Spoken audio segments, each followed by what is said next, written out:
Salam sejahtera, selamat beraktivitas. Semoga hari ini jauh lebih baik daripada hari kemarin. Tuhan senantiasa memberkati kita semua dengan penuh kelimpahan. Kita renungkan dan kita baca firman Tuhan di Markus pasal yang kelima, ayat 1 sampai dengan ke-20. Lalu sampailah mereka di seberang danau di daerah Gerasa. Baru saja Yesus turun dari perahu, datanglah seorang yang kerasukan roh jahat dari pekuburan menemui dia. Orang itu diam di sana dan tidak ada seorang pun lagi yang sanggup mengikatnya sekalipun dengan rantai. Karena sudah sering ia dibelenggu dan dirantai, tetapi rantainya diputuskannya dan belenggunya dimusnahkannya, sehingga tidak ada seorang pun yang cukup kuat untuk menjinakkannya. Siang malam ia berkeliaran di pekuburan dan di bukit-bukit sambil berteriak-teriak dan memukuli dirinya dengan batu. Ketika ia melihat Yesus dari jauh, berlarilah ia mendapatkannya lalu menyembahnya. Dan dengan keras ia berteriak, "Apa urusanmu dengan aku, hai Yesus, Anak Allah yang Maha Tinggi? Demi Allah, jangan siksa aku." Karena sebelumnya Yesus mengatakan kepadanya, "Hai engkau roh jahat, keluar dari orang ini." Kemudian ia bertanya kepada orang itu, "Siapa namamu?" Jawabnya, "Namaku Legion, karena kami banyak." Ia memohon dengan sangat supaya Yesus jangan mengusir roh itu keluar dari daerah itu. Adalah di sana di lereng bukit sejumlah besar babi sedang mencari makan. Lalu roh-roh itu meminta kepadanya, katanya, "Suruhlah kami pindah ke dalam babi-babi itu, biarkanlah kami memasukinya." Yesus mengabulkan permintaan mereka, lalu keluarlah roh-roh itu. Kawanan babi yang kira-kira 2.000 jumlahnya itu terjun dari tepi jurang ke dalam danau dan mati lemas di dalamnya. Maka larilah penjaga-penjaga babi itu dan menceritakan hal itu di kota dan di kampung-kampung sekitarnya. Lalu keluarlah orang itu untuk melihat apa yang terjadi. Mereka datang kepada Yesus dan melihat orang yang kerasukan itu duduk, sudah berpakaian dan sudah waras. Orang yang tadinya kerasukan legion itu, maka takutlah mereka. Orang-orang yang telah melihat sendiri hal itu menceritakan kepada mereka tentang apa yang telah terjadi atas orang yang kerasukan setan itu dan tentang babi-babi itu. Lalu mereka mendesak Yesus supaya ia meninggalkan daerah mereka. Pada waktu Yesus naik lagi ke dalam perahu, orang yang tadinya kerasukan setan itu meminta supaya ia diperkenankan menyertai dia. Yesus tidak memperkenankannya, tetapi ia berkata kepada orang itu, "Pulanglah ke rumahmu, kepada orang-orang sekampungmu, dan beritahukanlah kepada mereka segala sesuatu yang telah diperbuat oleh Tuhan atasmu, dan bagaimana ia telah mengasihani engkau." Orang itu pun pergilah dan mulai memberitakan di daerah dekat polis segala apa yang telah diperbuat Yesus atas dirinya, dan mereka semua menjadi heran. Kita juga baca di 2 Tawarik 34 ayat 1 sampai 33. Yosia berumur 8 tahun pada waktu ia menjadi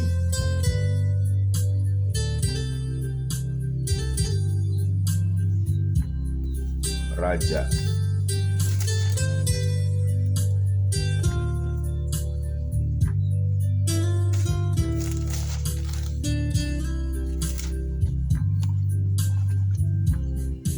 Dan 30 tahun lamanya ia memerintah di Yerusalem. Ia melakukan apa yang benar di mata Tuhan dan hidup seperti Daud bapa leluhurnya, dan tidak menyimpang ke kanan atau ke kiri. Pada tahun ke-8 dan dari pemerintahannya, ketika ia masih muda belia, ia mulai mencari Allah Daud bapa leluhurnya, dan pada tahun ke-12 ia mulai mentahirkan Yehuda dan Yerusalem daripada bukit-bukit pengorbanan, tiang-tiang berhala, patung-patung pahatan, dan patung-patung tuangan. Mesbah-mesbah para Baal dirobohkan di hadapannya. Ia menghancurkan pedupaan-pedupaan yang ada di atasnya. Ia meremukkan dan menghancurkan tiang-tiang berhala, patung-patung pahatan dan patung-patung tuangan, dan menghamburkannya ke atas kuburan orang-orang yang mempersembahkan korban kepada berhala-berhala itu. Tulang-tulang para imam dibakarnya di atas mesbah-mesbah mereka.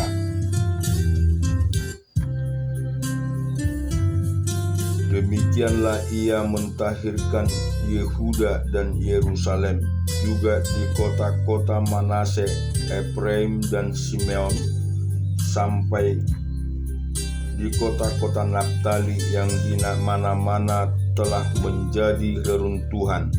Ia merobohkan segala mesbah dan tiang berhala, meremukkan segala patung pahatan serta menghancurkannya, dan menghancurkan semua pedupaan di seluruh tanah Israel. Sesudah itu ia kembali ke Yerusalem.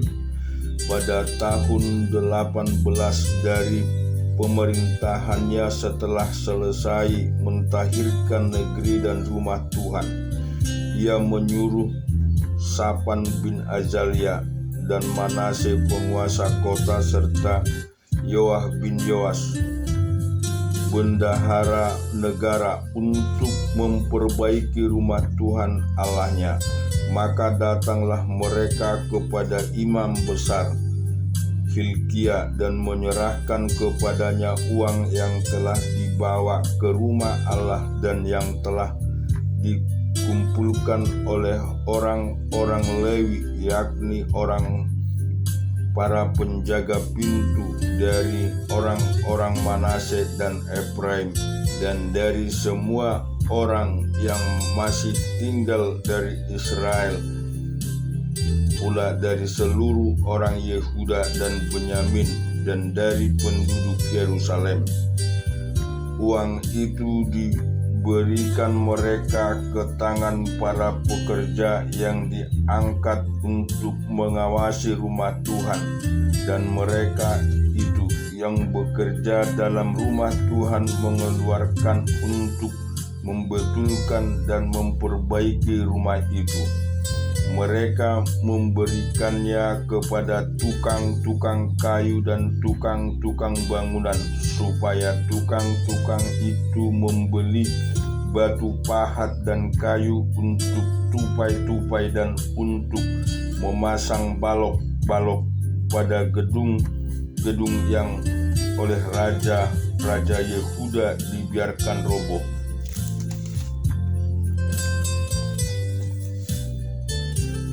Orang-orang itu melakukan pekerjaan itu dengan setia. Orang-orang yang diangkat menjadi pengawas mereka ialah Yahat dan Obaja, orang-orang Lewi dari Bani Merari.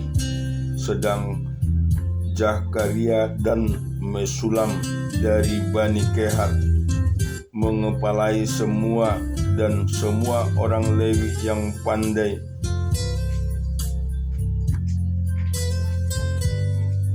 memainkan alat-alat musik, mengepalai kuli-kuli, dan mengiringi semua tukang dalam pekerjaan apapun dari antara orang-orang Lewi itu. Ada yang menjadi panitera, pengatur, atau penunggu pintu gerbang. Ketika mereka mengeluarkan uang yang telah dibawa ke rumah Tuhan, Imam Hilkia menemukan kitab Taurat Tuhan yang diberikan dengan perantaraan Musa.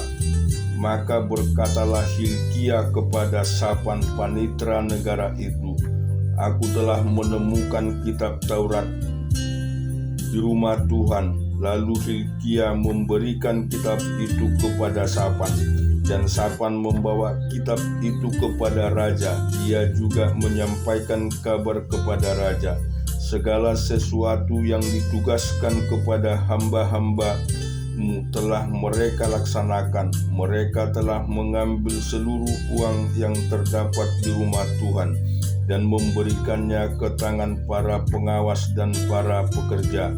Shafan panitera negara itu memberitahukan juga kepada raja, "Imam Hilkia telah memberikan kitab kepadaku." Lalu Shafan membacakan sebagian di depan raja. Segera sesudah raja mendengar perkataan Taurat itu, dikoyakkannya lah pakaiannya. Kemudian raja memberi perintah kepada Hilkia, kepada Ahikam bin Shafan, kepada Abdon bin Milka, kepada Shafan panitera negara itu, dan kepada Asaya hamba raja. Katanya, "Pergilah, mintalah petunjuk Tuhan bagiku, bagi yang masih tinggal di Israel dan di Yerusalem, tentang perkataan kitab yang ditemukan ini, sebab hebat kehangatan murka Tuhan yang dicurahkan kepada kita, oleh karena nenek moyang kita tidak memelihara firman Tuhan dengan berbuat tempat seperti yang tertulis dalam kitab ini. Maka pergilah Hilkia dengan orang-orang yang disuruh raja kepada Nabi Hilkia, istri seorang yang mengurus pakaian-pakaian, yaitu Salum bin Tokat bin Hasra, penunggu pakaian Nabi itu, hingga di Yerusalem, di perkampungan baru. Mereka berbicara kepadanya sebagaimana yang diperintahkan. Perempuan-perempuan menjawab mereka, "Beginilah firman Tuhan Allah Israel. Katakanlah kepada orang yang menyuruh kamu kepadaku, beginilah firman Tuhan, sesungguhnya aku akan mendatangkan malapetaka atas tempat ini dan atas penduduk, yakni segala kutuk yang tertulis dalam kitab yang telah dibacakan di depan Raja Yehuda, karena mereka meninggalkan aku dan membakar korban kepada Allah lain dengan maksud menimbulkan sakit hatiku dengan segala pekerjaan tangan mereka. Sebab itu nyala murkaku akan dicurahkan ke tempat ini dengan tidak padam-padam.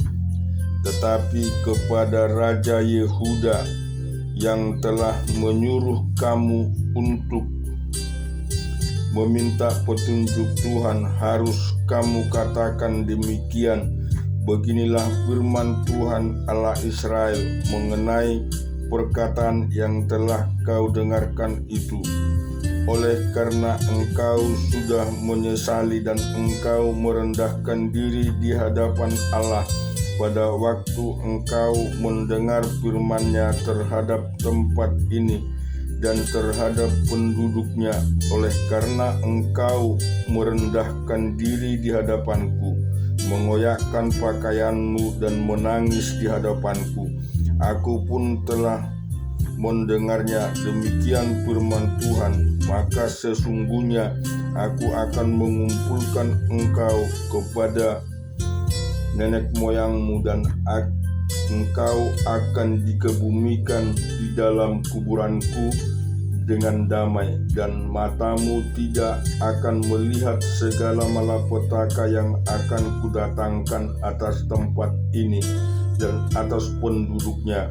Lalu mereka menyampaikan jawab itu kepada raja. Sesudah itu raja menyuruh seorang mengumpulkan semua tua-tua Yehuda dan Yerusalem. Kemudian pergilah raja ke rumah Tuhan bersama-sama semua orang Yehuda dan penduduk Yerusalem, para imam, orang-orang Lewi, dan seluruh orang awam, baik yang besar maupun yang masih kecil. Dengan didengar mereka membacakan segala perkataan dari kitab perjanjian yang ditemukan di rumah Tuhan. Sesudah itu berdirilah raja pada tempatnya dan diikatnya perjanjian di hadapan Tuhan untuk hidup dari mengikut Tuhan dan tetap menuruti perintah-perintahnya, peraturan-peraturannya, dan ketetapan-ketetapannya dengan segenap hatinya dan dengan segenap jiwanya, dan untuk melakukan perkataan perjanjian yang tertulis dalam kitab itu.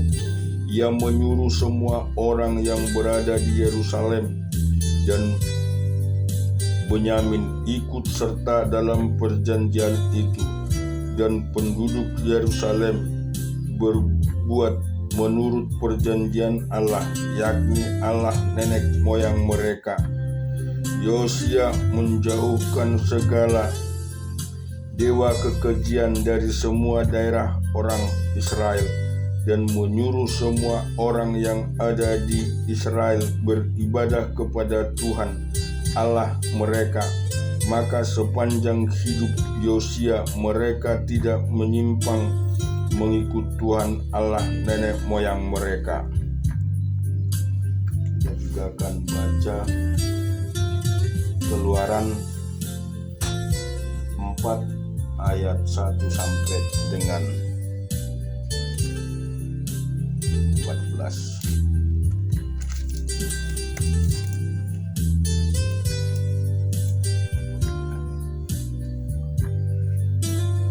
Lalu sahut Musa, "Bagaimana jika mereka tidak percaya kepadaku dan tidak mendengarkan perkataanku, melainkan berkata, Tuhan tidak menampakkan diri kepadamu?" Tuhan berfirman kepadanya, "Apakah yang di tanganmu itu?" Jawab Musa, "Tongkat." Firman Tuhan, "Lemparkanlah itu ke tanah." Dan ketika dilemparkannya ke tanah, maka tongkat itu menjadi ular, sehingga Musa lari meninggalkannya. Tetapi firman Tuhan kepada Musa, "Ulurkanlah tanganmu dan peganglah ekornya." Musa mengulurkan tangannya, ditangkapnya ular itu, lalu menjadi tongkat di tangannya, supaya mereka percaya bahwa Tuhan Allah nenek moyang mereka, Allah Abraham, Allah Ishak, dan Allah Yakub telah menampakkan diri kepadamu. Lalu firman Tuhan kepadanya, "Masukkanlah tanganmu ke dalam bajumu." Dimasukkannya tangannya ke dalam bajunya, dan setelah ditariknya keluar, maka tangannya kena kusta putih seperti salju. Sesudah itu firman-Nya, "Masukkanlah tanganmu kembali ke dalam bajumu." Musa memasukkan tangannya kembali ke dalam bajunya, dan setelah ditariknya keluar, maka tangan itu pulih kembali seperti seluruh badannya. Jika mereka tidak percaya kepadamu dan tidak mengindahkan tanda mujizat yang pertama, maka mereka akan percaya kepada tanda mujizat yang kedua. Dan jika mereka tidak juga percaya kepada kedua tanda mujizat itu dan tidak mendengarkan perkataanmu, maka engkau harus mengambil air dari sungai Nil dan harus kau curahkan di tanah yang kering. Lalu air yang kau ambil itu akan menjadi darah di tanah yang kering itu. Lalu kata Musa kepada Tuhan, "Ah Tuhan, aku ini tidak pandai bicara. Dahulu pun aku tidak, dan sejak engkau berfirman kepada hamba-Mu pun tidak, sebab aku berat mulut dan berat lidah." Tetapi Tuhan berfirman kepadanya, "Siapakah yang membuat lidah manusia? Siapakah yang membuat orang bisu atau tuli, membuat orang melihat atau buta? Bukankah aku, yakni Tuhan? Oleh sebab itu, pergilah, aku akan menyertai lidahmu dan mengajar engkau apa yang harus kau katakan." Tetapi Musa berkata, "Ah Tuhan, utuslah kiranya siapa saja yang patut kau utus." Maka bangkitlah murka Tuhan terhadap Musa, dan ia berfirman, "Bukankah di situ Harun orang Lewi itu kakakmu? Aku tahu bahwa ia pandai berbicara, lagi pula ia telah berangkat menjumpai engkau, dan apabila ia melihat engkau, ia akan bersuka cita dalam hatinya. Maka engkau harus berbicara kepadanya dan menaruh perkataan itu ke dalam mulutnya. Aku akan menyertai lidahmu dan lidahnya, dan mengajarkan kepada kamu apa yang harus kamu lakukan. Ia harus berbicara bagimu kepada bangsa itu. Dengan demikian ia akan menjadi penyambung lidahmu, dan engkau akan menjadi seperti Allah baginya. Dan bawalah tongkat ini di tanganmu yang harus kau pakai untuk berbuat tanda-tanda mujizat." Kita juga baca di Kejadian 48 ayat 1 sampai 22.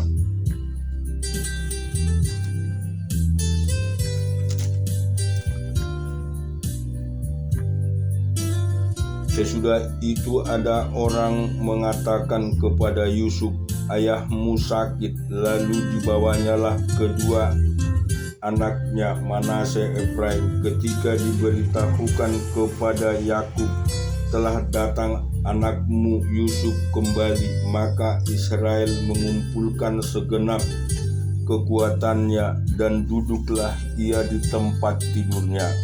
Berkatalah Yakub kepada Yusuf, "Allah yang Maha Kuasa telah menempatkan diri kepadaku di Luz di tanah Kanaan dan memberkati aku, serta berfirman kepadaku, akulah yang membuat engkau beranak cucu, dan aku akan membuat engkau bertambah banyak dan menjadi sekumpulan bangsa-bangsa. Aku akan memberikan negeri ini kepada keturunanmu untuk menjadi miliknya sampai selama-lamanya. Maka sekarang kedua anakmu yang lahir bagimu di tanah Mesir, sebelum aku datang kepadamu ke Mesir, akulah yang empunya mereka. Akulah yang akan empunya Efraim dan Manase, sama seperti Ruben dan Simeon. Dan keturunanmu yang kau peroleh sesudah mereka engkaulah yang empunya, tetapi dalam pembagian warisan nama mereka akan disebutkan berdasarkan nama kedua saudaranya itu. Kalau aku pada waktu perjalananku dari Padan, aku kematian Rahel di tanah Kanaan di jalan, ketika kami tidak berada jauh lagi dari Efrat, dan aku menguburkannya di sana, di sisi jalan ke Efrata, yaitu Betlehem. Ketika Israel melihat anak-anak Yusuf itu, bertanyalah ia, siapakah ini? Jawab Yusuf kepada ayahnya, inilah anak-anakku yang telah diberikan Allah kepadaku di sini. Maka kata Yakub, mendekatlah mereka kepadaku supaya ku berkati mereka. Adapun mata Israel telah kabur karena tuanya, jadi ia tidak dapat lagi melihat. Kemudian Yusuf mendekatkan mereka kepada ayahnya, dan mereka dicium serta didekatkan oleh ayahnya. Lalu berkatalah Israel kepada Yusuf, tidak kusangka-sangka bahwa aku akan melihat mukamu lagi, tetapi sekarang Allah bahkan memberi aku melihat keturunanmu. Lalu Yusuf menarik mereka dari antara lutut ayahnya, dan ia sujud dengan mukanya sampai ke tanah. Setelah itu Yusuf memegang mereka keduanya, dengan tangan kanan dipegangnya Efraim, yaitu di sebelah kiri Israel, dan dengan tangan kiri Manase, yaitu di sebelah kanan Israel. Lalu didekatkannya lah mereka kepadanya. Tetapi Israel mengulurkan tangan kanannya dan meletakkan di atas kepala Efraim, walaupun ia yang bungsu, dan tangan kirinya di atas kepala Manase. Jadi tangannya bersilang, walaupun Manase yang sulung. Sesudah itu diberkatinya lah Yusuf, katanya, nenekku dan ayahku Abraham dan Ishak telah hidup di hadapan Allah. Allah itu sebagai Allah yang telah menjadi gembalaku selama hidupku sampai sekarang, dan sebagai malaikat yang telah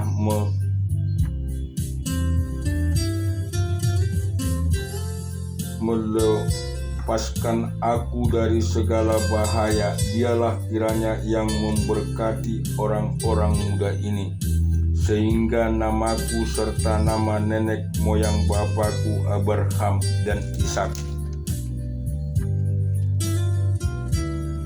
termasyhur oleh karena mereka, dan sehingga mereka berkata bertambah-tambah menjadi jumlah yang besar di bumi. Ketika Yusuf melihat bahwa ayahnya meletakkan tangan kanannya di atas kepala Efraim, dan itu dipandangnya tidak baik, lalu dipegangnya tangan ayahnya untuk memindahkan dari atas kepala Efraim ke atas kepala Manase. Katanya kepada ayahnya, janganlah demikian ayahku, sebab inilah yang sulung, letakkanlah tangan kananmu ke atas kepalanya. Tetapi ayahnya menolak, katanya, aku tahu anakku, aku tahu ia juga akan menjadi suatu bangsa, dan ia juga akan menjadi besar kuasanya. Walaupun begitu, adiknya akan lebih besar kuasanya dan padanya, dan keturunan adiknya itu akan menjadi sejumlah besar bangsa-bangsa. Lalu diberkatinya mereka pada waktu itu, katanya, dengan menyebutkan namamulah orang Israel akan memberkati. demikianlah Allah kiranya membuat engkau seperti Efraim dan seperti Manasye. Demikianlah didahulukannya Efraim daripada Manasye. Kemudian berkatalah Israel kepada Yusuf, tidak lama lagi aku akan mati, tetapi Allah akan menyertai kamu dan membawa kamu kembali ke negeri nenek moyangmu. Dan sekarang aku memberikan kepadamu sebagai kelebihanmu daripada saudara-saudaramu batu punggung gunung yang kurebut dengan pedang dan panahku dari tangan orang Amori. Amin. Tuhan memberkati kita semua.